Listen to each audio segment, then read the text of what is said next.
Hello. Today I will be training on how to enter a UR budget in Seymour, as well as amending that UR budget. Now, one thing I want to mention before you start, you always want to make sure that you're in Seymour production. And in order to do that, you're going to look up here and it should say Seymour Prod. Obviously, I'm in a training environment today, but you should always see Seymour Prod. And to get started on the UR budget, you're going to go into your individual's consumer record. And we are using a training person, so this is not a actual consumer supported by the division. And the first thing you're going to want to do is check the IHP date. You need to make sure that this date reflects the current plan year that you're working on. This IHP date is what drives the budget start date. So you must make sure that this is an accurate date. Once you've done that, you'll want to go in to Consumer Authorizations. Now, this is not a required piece for the UR budget, but this is something that will help you complete the UR budget. In order to view those authorizations, you will go under Episodes of Care and Authorizations. And you're going to do a search. To narrow down your most recent authorizations, you can put in the previous plan year's dates, or you can simply search. And I'm going to show all. And right now, this is not showing any, but if this individual had had authorizations, it would show the provider site and all the other information.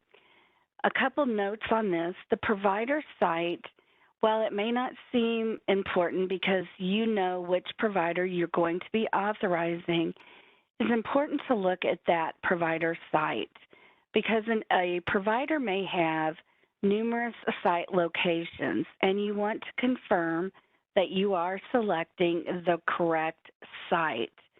If not, when the provider goes to bill, the authorization will not be there. It will be under the incorrect provider site. The next thing you're going to want to look at is service category.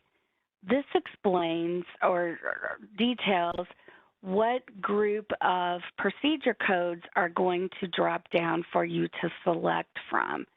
For example, community supports covers all waiver authorizations. That would include the ResHab side of a residential placement, and again, any other waiver services.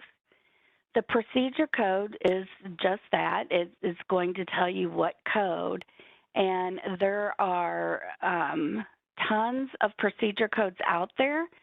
So by looking at this authorization screen, that's going to save you from scrolling through lists and lists of procedure codes. The authorization from and to date are just that, the days that the authorization has been entered for. Some services are going to have a total number of units. If there is a contract rate, you would authorize by units. If it's a zero rate service, such as many of the transportation codes, you're going to enter a dollar amount. Now again, while I said this is not a required step for the UR budgets, it's definitely a very beneficial step. You know, it will be good if you have this screen either printed out or displayed while you're entering the budget so the information is easily accessible. So now we're ready to go in and actually do the UR budget. So it's also under Episodes of Care and UR budget. The first time you enter a UR budget, you're going to get the message that there's currently not one found, so you're going to add. And by clicking add, this brings up the shell of a UR budget. Many of these things, as you can see, were auto-populated from what is already in Seymour. There's the IHP date that we confirmed was correct. It pulls in from Consumer Resources, both the service coordinator and the team lead. If this individual had been enrolled in a waiver, it would show the waiver type, such as comprehensive, community support, etc. And it would show the date of that waiver. Over on the right side, it's going to display the current program that this individual is enrolled in. So right now, we've got this individual in a residential program, which can, the programs are found also under episodes of care and program. The budget start date always correlates with the IP date. So the budget start date in this case is 5/1/21. Now let's say that you've received a transfer from another regional office. You received that transfer after the IP date starts. Since the IP date will not be changing due to the transfer, your budget start date will remain 5/1, even though that individual may not have been transferred to your facility until June or July. The budget end date is automatically set for 365 days. Now you can see you can edit that budget end date. The only time you're going to want to edit a budget date is if an individual no longer is receiving services from DD, or you transfer to another regional office. If you transfer to a just between between teams within the same regional office, you would not end that budget because the new team will just pick up where you left off with the CUR budget. The budget status tells you just that, where the budget is in the process. Now, these next four fields are really important, and this will be where the majority of problems that folks have with UR budgets are contained within these fields. So the requested waiver type is showing if you're requesting a new waiver. So for example, right now, this individual is not enrolled in a waiver. So let's say that we're submitting a packet, and within that packet, we are going to be requesting a community support waiver slot. This is where we would indicate we're going to request a community waiver slot. Next, you're going to want to make sure you put the requested date that you would like that slot to be assigned. It is not the IP date necessarily, so this could be a date in the future. And it's important, like I said, to note this date is the date you want the slot to be effective. The requested waiver cap will display if the waiver type that you selected here has an associated cap. Now, that cap will not prohibit you from authorizing services beyond that dollar amount. That's just there as a reminder that there is a cap.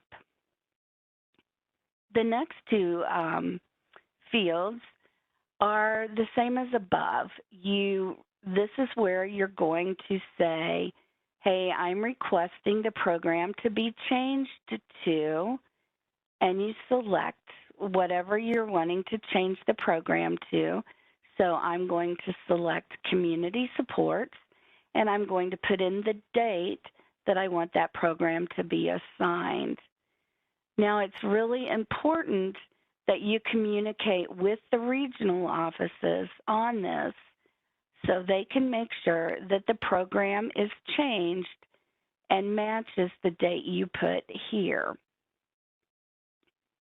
So just for this training, I'm going to go back and put in non-waiver and residential. Now, one thing to note about the requested program, you may recall that earlier I mentioned that community support program is for all waiver services.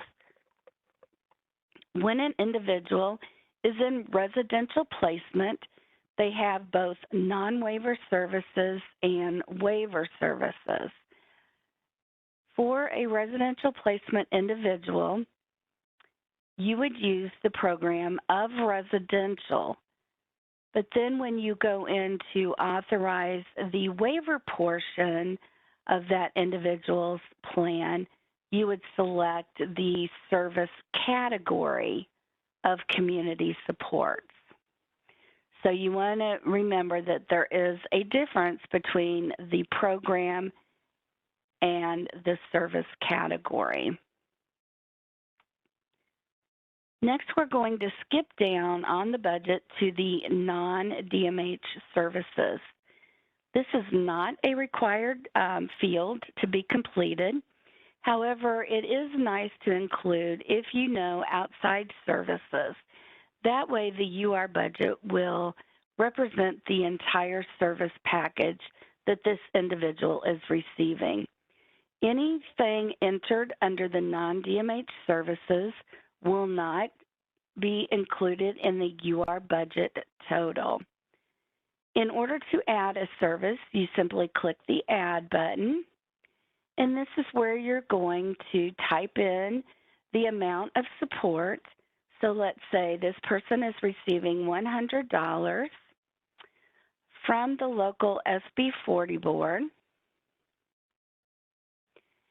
and that is for camp.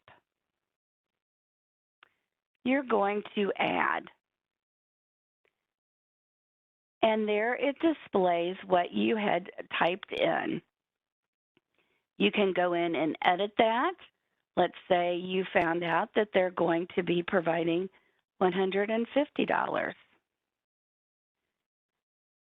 This will display if you print out a UR budget, but again, that $150 will not be included in the UR budget total. If you have an individual that is only receiving non-DMH services, you cannot enter a UR budget. There has to be at least one DMH service included on the UR budget in order for you to be able to save that budget. As you can see, if you try to save without a DD service, you're going to get the error message.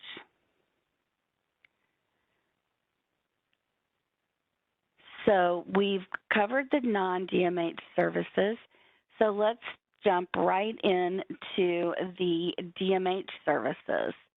You're going to click Add, and the service start date and service end date are the dates that you want the authorization to fall within. It doesn't have to match the budget start and end date. The dates do, however, have to fall within the budget start and end date. So we're going to say this first service is effective 5/1. And we do want it to continue the entire plan year. So we've got our dates entered, And now we're going to select the service category. So we're going to select residential because we're going to authorize this person's personal spending allowance. So let's see here. Find that. Personal allowance. And here you will select the provider. Again, it's very important to know your correct provider site. For example, you can see this provider has several locations. So I'm just going to select the appropriate provider site. And I am going to say this individual receives $40 per month. Now, something to remember is anytime you have the service category of residential selected, you must enter that service with a monthly frequency. So we're going to click the Generate Lines, and there you can see that our authorization for the full 12 months has been created, and it is totaled, and that the comment box below the service line are comments that you would want a provider to see regarding the authorization you just entered. Now, room and board is pretty straightforward, so that necessarily wouldn't require a comment. However, I am going to put one in just so I can show you under the authorizations where that displays. So I have my service entered, and I want to click Add. So now I've got one DMH service added. So we're going to save this budget because let's say we've been called away from our desk. So you want to make sure that you click Save.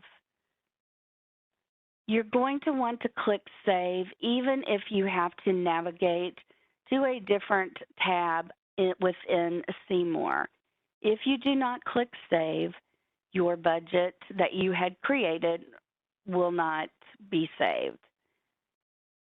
So we've come back and we're ready to work on our UR budget again. And this time you're going to see that there is a budget listed, and it's showing the incomplete status, which basically means that the budget is still in the works. The service coordinator is still working on that budget. So we're going to View, and we're going to go up here and Edit. And here we can continue to work on this budget. Let's say that we know that this individual is going to have vacation in 1 month and they have extra funds saved up. So we're going to give them extra spending money 1 month. You would click the Edit button, and then you're going to go in, and the month that extra spending would be allowed, you're going to click the Edit, and you can enter that amended amount. Make sure you always click Update, and you're going to update again. And now that dollar amount has been increased. So next I want to add a new service, and this is a Choices for Family Services. Again, I'm going to put the budget start date. This is only going to be for 3 months. So it's going to end July 31st, and the service category is Choices for Families. And I'm going to select my procedure code, Now, anytime you authorize choices for families, the regional office that you are served under must be selected. Let's say that once you entered this code, Hannibal was not in the drop-down box. That means that that procedure code is not set up under Hannibal Regional Office. So you're going to have to do one of two things.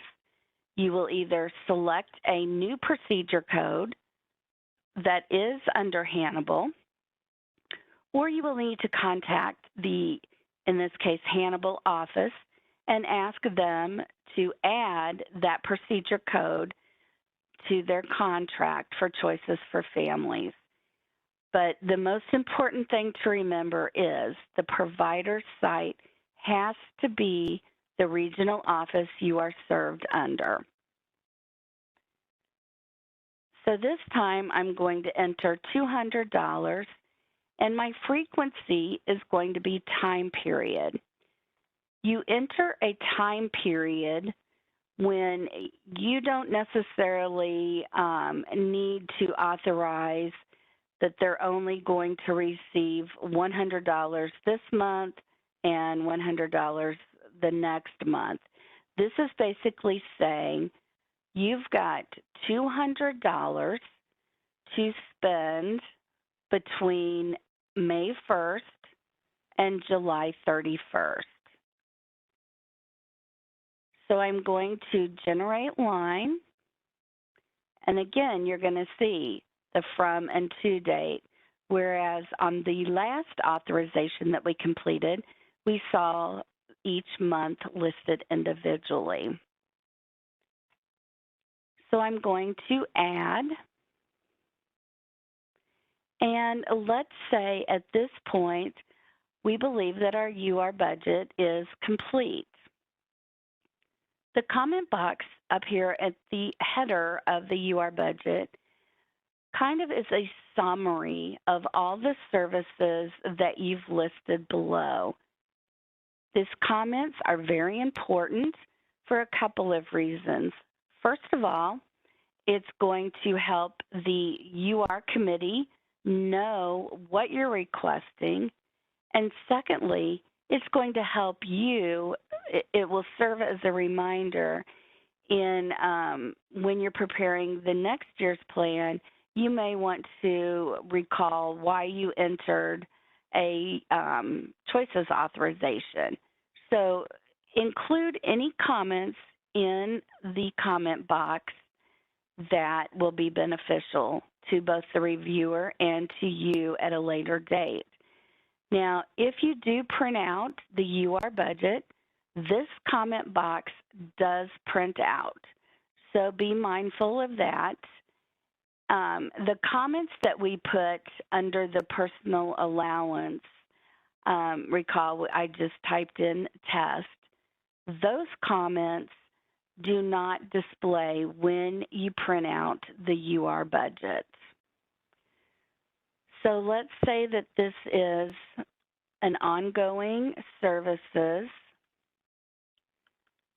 no changes. And this is going to let the team lead know right away that they do not need to submit this budget on up for UR approval. So we've got this set up, we're ready to go. So we're going to change this budget status to awaiting team lead approval and save. So now the only person that can do anything with this UR budget is the team lead, and that is whoever has the team lead role assigned to them in Seymour. So it may not necessarily be your actual team lead. If there's a designee within your office, let's say an administrative assistant, sometimes will be given the team lead role so they can go in and assist with the UR budgets. I want to pop up to authorizations because you may recall I entered a comment under the personal allowance. But first of all, you can see that those services that I just entered on the UR budget are now showing up under authorizations. They are showing as 0 services because they have not been approved. But let's say a provider wants to know if you've started the authorization process for the new plan year. They can go in and they can see that the authorizations are in the works.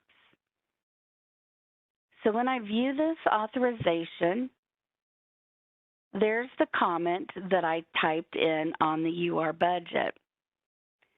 So your provider will be able to see this. The comments are really important for services that could cover a variety of things. The most common one of those is specialized medical equipment.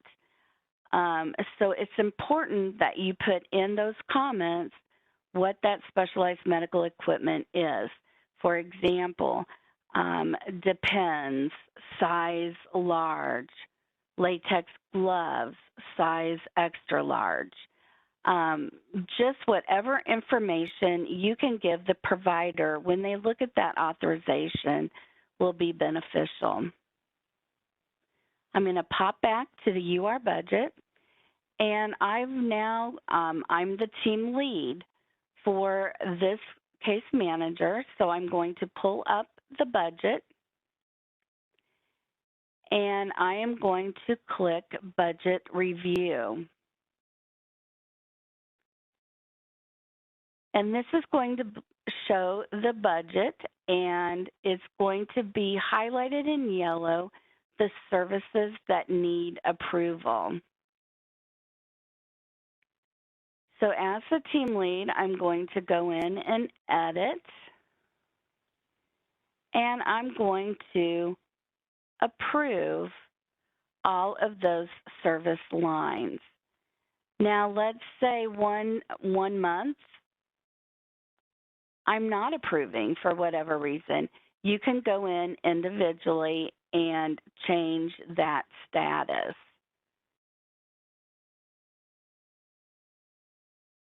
So we're going to, for this, go in and approve all and update. So now you're going to see that that line is no longer highlighted in yellow because it has been approved. And the reason the team lead can approve this is because these are ongoing services, no changes. So we'll go to the next line. And again, we're going to approve this service. Update. Now we've approved both of the services, but in talking to the service coordinator, we know that there's another service supposed to be on this budget. So we need to send this back to the service coordinator before applying the final approval. So we're going to say awaiting service coordinator, and we're going to say you need to include, we'll just say room and board authorization, and save. So instead of finalizing this budget by approving it, we've shot it back to the service coordinator. So now the service coordinator needs to go in and add that additional service that was left off. And we're going to, again, authorize the dates.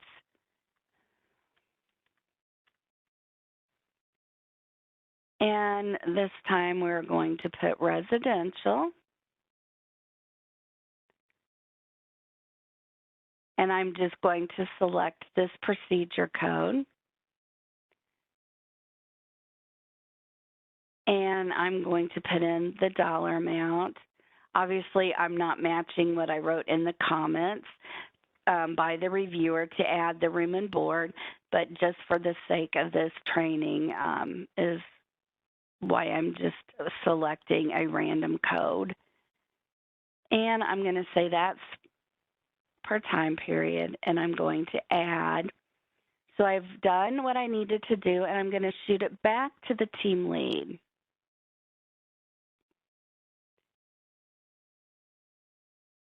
And the team lead will do a budget review. And you're going to see that only that new service needs action because the other two service lines have been approved. So I'm going to select Edit. I'm going to approve and update. And now I'm ready to approve the UR budget. Now, one thing to note on this, you can have denied services down here in the service lines. So let's say that that authorization that I requested was denied. You would see that the requested status was denied. But this budget status is for the overall budget. So while we have 2 approved services and 1 denied service on this budget, the budget status will be approved because we're approving the way this UR budget has been completed. So we're going to save.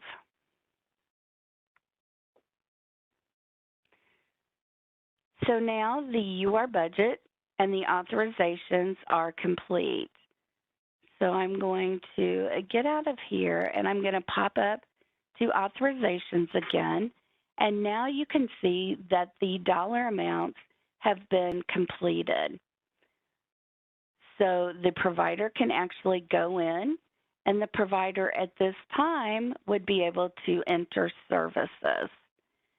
So it's a quick turnaround. As soon as the budget is approved, the authorizations are automatically entered and ready to go for the provider.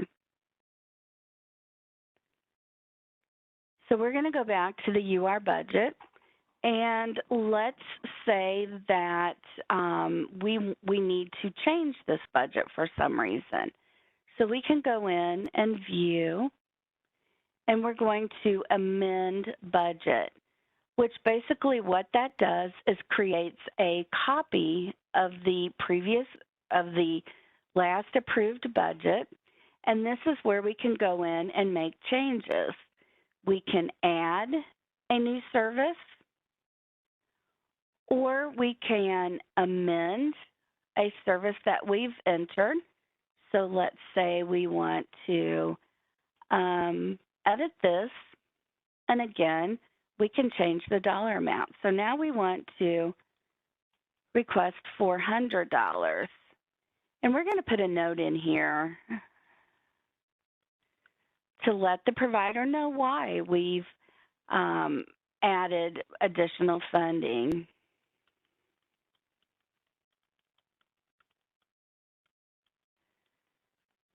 And update. Now, if you realize that you've entered a service in error, you can delete the service line only if no billing has occurred against that service. But once a billing has been made against that authorization, you cannot delete it. You can edit the end date so the service line can no longer be utilized. So for example, we realized that this was created in error, so we don't want any further billing to occur. So we can go in and edit, and we can edit this service end date.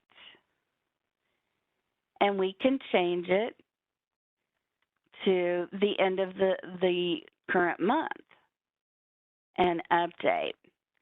So now the provider would not be able to bill for any service past May 31st. And I'm going to update.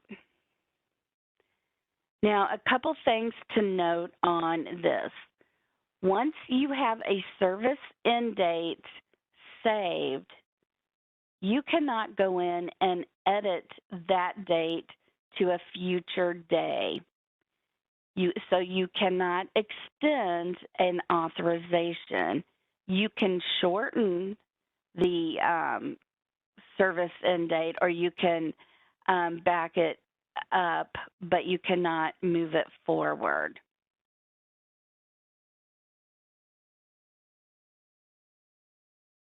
So let's say that now for this individual, we are going to enter a waiver service. This person is currently not enrolled in a waiver service or a waiver slot. So we're going to change the requested waiver to community, and we're going to say that that will be effective 7/1 and save. So now we're showing that we're going to request a waiver slot July 1. So now we can add a waiver service. We can't add it prior to July 1, but we can go ahead and enter it.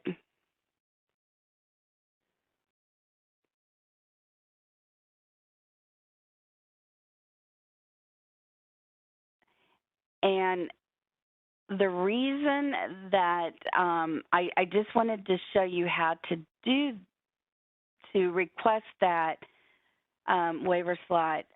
This person, because they're a fictitious person, does not have a Medicaid DCN number, and therefore I'm not going to be able to authorize and approve a service. And the other thing is this service starts 7/1, and in the training environment, the contracts have not been rolled over, which leads to another point I'd like to make. At the beginning of each fiscal year, our contracts have to be renewed or rolled over effective 7/1. So if let's say you're working on a plan with a start date of 7/1 and you're working on that in April, you're not going to be able to enter a 7/1 service until after the contracts are rolled over. So when you encounter a situation where you enter the service category and then you try to select the procedure code and that shows up as blank, you're going to know that that's because the fiscal year end rollover has not occurred. So every year in April and May, you will probably more than likely experience that. So I'm going to cancel that. Another thing that I want to mention is this SB 40 percentage and the county board. So we have a very few TCM or Senate Bill 40 boards that are paying the match on a service. So you're going to need to enter that match percentage that the board is paying. So let's say, for example, this board is going to pay 25% of the required match for this service. We're going to select the county, and actually you may have noticed when I clicked this drop-down box, it automatically brought up the county board associated with this individual's county of residence. So just remember, in those instances where a board is paying your donor or does have a donor match agreement, you will need to include the percentage. Now, with Partnership for Hope individuals, the match and the county automatically populate. So you do not need to do anything. It's going to show blank up here and tell you enter a service, but then it's going to automatically populate 50% and the county board. Again, that's only for Partnership for Hope services. Another thing to remember is, let's say an individual is currently in the Partnership for Hope slot, but is moving to a community waiver slot. It being Seymour, is still recognizing that this person has a Partnership for Hope slot. So it's going to be looking for the donor match because Partnership for Hope was set up for that match. So you can go ahead and it will populate the percentage, but just click this No County Invoicing, and it will not generate a billing for that county board.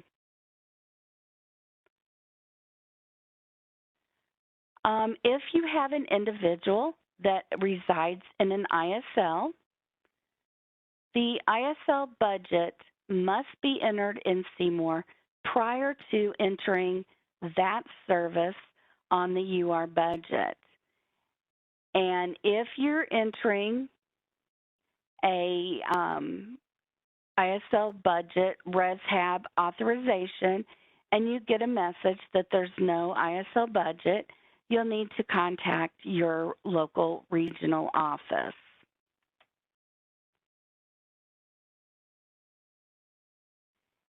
And let's say now you've got a question on the original UR budget. You can go in and do a budget history, and that's going to bring up the previous versions of that UR budget. Since we've only got one in here, there's no history to look at. But let's say we're going to amend, and we're just going to add another service real quick.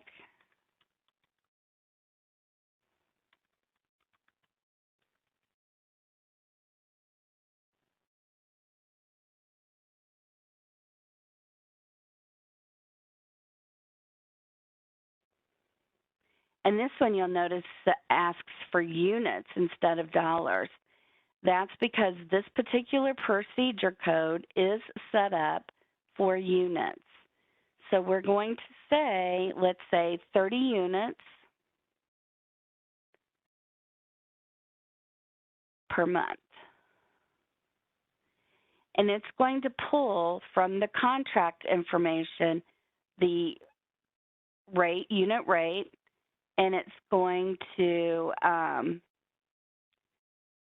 populate the requested amount based on those units.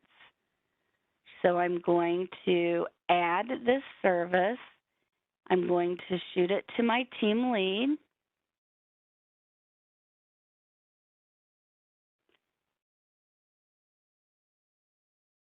And now I am the team lead. So I'm going to go in and do a budget review. And this is a new service, so this is going to require UR budget approval. Now, one thing I failed to do was put a comment in here. So again, you're going to want to make sure that you include comments. I should have added that the service is a new service and will require utilization review. So this budget is in awaiting team lead, like I said. Because it requires UR approval, the team lead either will recommend or deny, but is not making the final determination. and update. So now the team lead needs to send this budget up to UR. And it's the same process. The UR committee can go in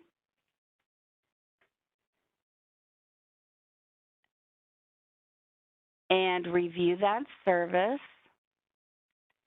and the UR committee can either recommend or deny, or if they have questions for the service coordinator, they can select need additional information. And that would put the budget back to the service coordinator, who would need to reply to the request from the UR committee.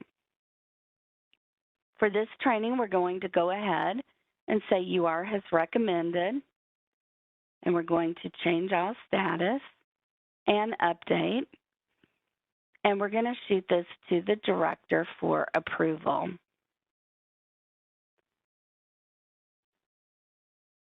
So now the director has got this,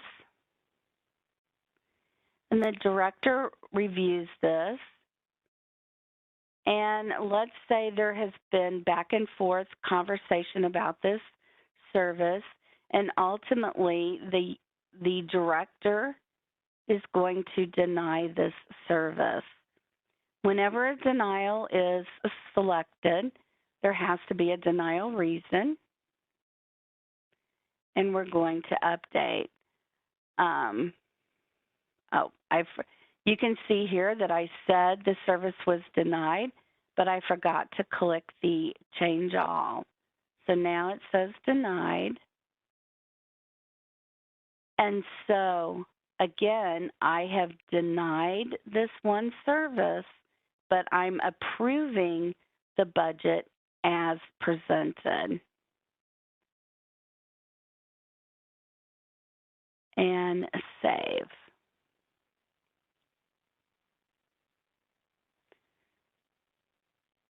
So now I've got two versions of the budget. I have the annual and I have an amendment.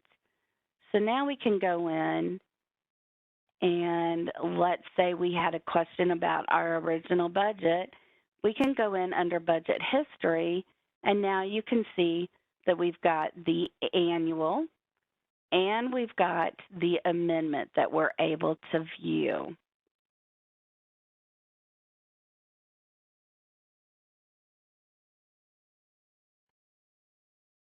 So with that, I believe that will conclude our training on entering and amending a UR budget.